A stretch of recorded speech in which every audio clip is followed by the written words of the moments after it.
Möhsünü siktola ayası har ola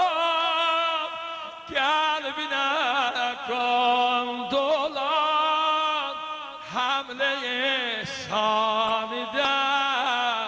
Möhsünü siktola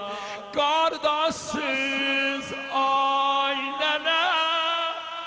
kardeşsiz aynene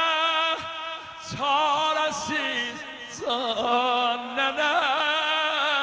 çaresiz men gerek vay diyem men gerek vay diyem her gün ey vay diyem Möhsünüm kalmadı ona layla diyem Möhsünüm kalmadı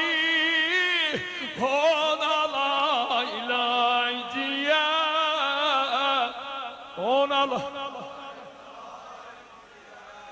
kardeşsiz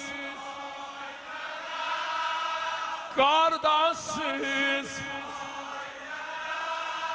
çaresiz çaresiz özümüz ağladık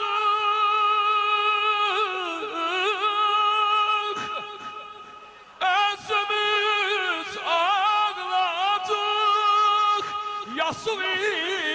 sakladık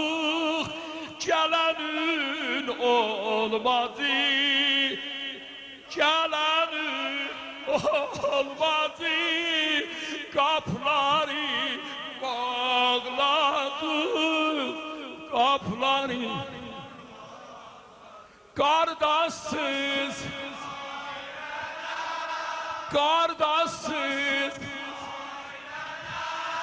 çaresiz çaresiz